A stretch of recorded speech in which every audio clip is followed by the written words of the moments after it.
Hey, how's it going guys? My name is Elwood and today we are looking at Timothy and the Mysterious Forest, a game just recently released on Steam, and to answer the ultimate question, is it worth your time?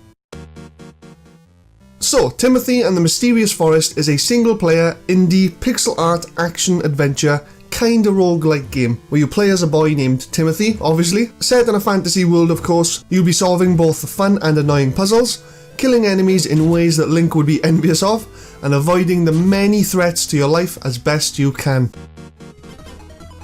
So, aesthetically the game is clearly 8-bit inspired due to the design of all its visual assets, specifically from the good old original Game Boy days, if you're old enough to have owned one. Still got mine under my bed as we speak. This obviously explains the various shades of green to everything in the entire game. FYI guys, Game Boys had a green tinted screen to reduce production price and allow much more efficient power consumption. Learn something new every day, as they say. But I must admit, they have done a very impressive job in capturing the heart and soul of the original Game Boy's aesthetics. It's this old school look to the game that made me want to purchase it in the first place. Very nice. The overall textures and detail of the game are also very well done for an 8-bit inspired game. Everything has a very charming, light-hearted, nostalgic feel to it, almost like an improved version of the original Pokemon Red and Blue games from back in the day, which I still fucking love even to this day. Obviously no environmental light effects, but the glow effects, door lighting and occasional torch lights all look pleasant and do add towards the 8-bit immersion of the game. The UI is non-existent, which is always nice. Level layouts are very good in my opinion, exactly how 8-bit areas should be, with the swamp and beach areas being my personal favourite.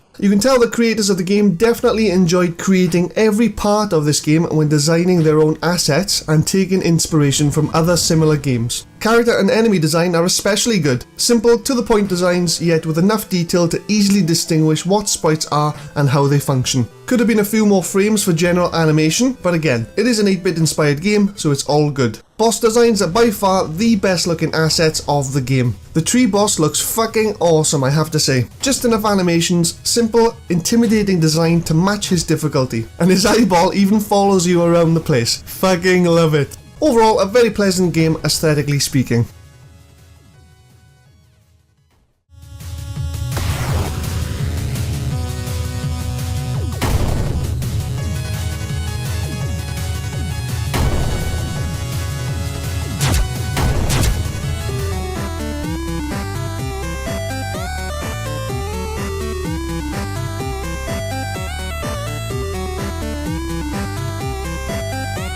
The OSTs in Timothy and the Mysterious Forest are very good actually. Simple, distinctive, bold sounds used with a lot of very deep, low effects which don't really match the light-hearted aesthetics of the game. Instead, I'd say you get more of a subtle, serious feel to most of them, and I do like how the more dangerous the area you're in, the better the soundtrack overall. With the swamp, dungeon and boss fight tracks being the more serious, best 3 OSTs in the game by far. Very rare you get any kind of happy, positive sounding tracks, which I suppose does match the experience of the game very well, which I'll go into in a sec. Everything else sound related is very relevant and decent. As far as 8-bit goes, you're not going to get any kind of exceptional, completely new sounds that you haven't heard before, as then it wouldn't really be 8-bit. But overall, a very good sound quality that does stick in your head well and rarely becomes tedious.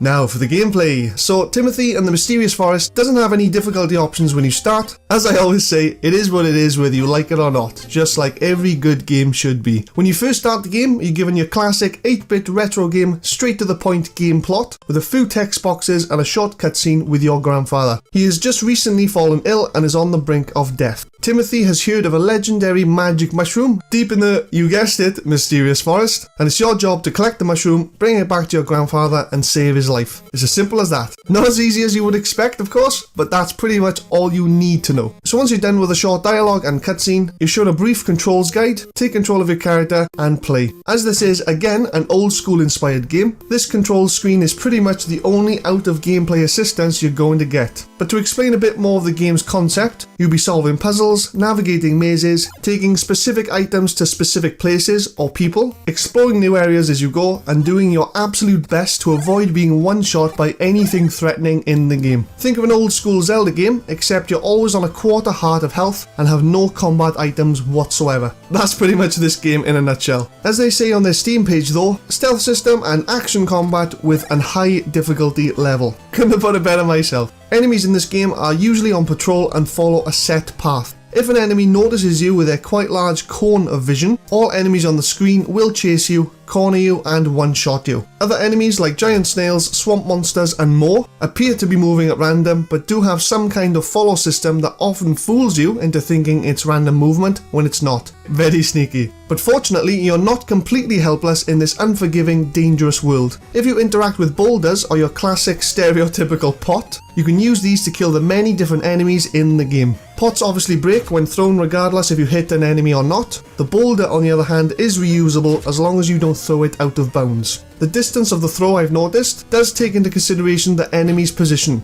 almost like an auto-tracking, which is actually pretty good. You don't really have to worry about throwing distance, well, within reason of course, and only really need to concentrate on lining them up correctly, which is actually a pretty fun game mechanic. The very few boss fights in the game are especially fun, surprisingly challenging and quite satisfying once defeated. Very simple out-of-the-box strategies to beat them, which I thoroughly enjoyed finding out after my multiple failed attempts. The game, as you can tell, is extremely simple. It obviously doesn't have any kind of leveling system, skills, perks, followers, combat assistance, or anything like that. It's quite literally what you see is what you get. You do have a non-interactable inventory purely for displaying the items that you've collected, but that's pretty much it. And you know what? The game doesn't need anything else. I like the simple dialogue screens when interacting with NPCs, the interesting puzzles, dealing with enemies, getting pissed off because you don't know where to take a certain fucking item, and the fact I had to save the game every 5 seconds to ensure every time I died, I didn't have to load the game back up further than I wanted to. Overall, quite a fun experience.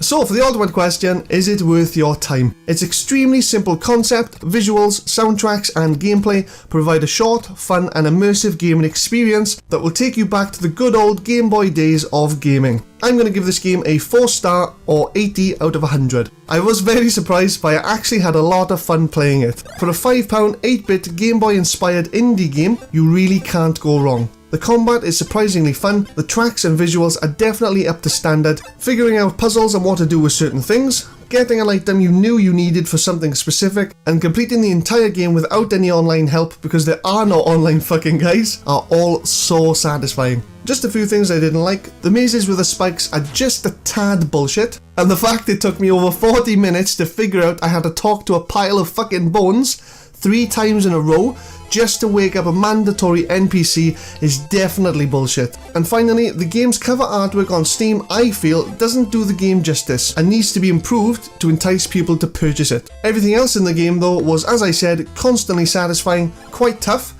and always fun. There are actually 4 different endings to this game, which are all slightly different and entertaining. I actually got through what I thought was the entire game, but if you want to unlock the last 2 endings, turns out you're only at a halfway point to the game's entire content, which was a pleasant surprise. Timothy and the Mysterious Forest is a good choice if you have a few quid to spare, would like a short, fun gaming experience, and fancy some old school 8-bit nostalgia. Well guys, I hope you enjoyed the video. If you did, leave a like, subscribe if you want to see more games I'll be reviewing each week, and let me know what you guys thought of the game. It's not often we touch 8-bit games on the channel, and I'd like to know what you guys like. But as always, all the best guys, take care.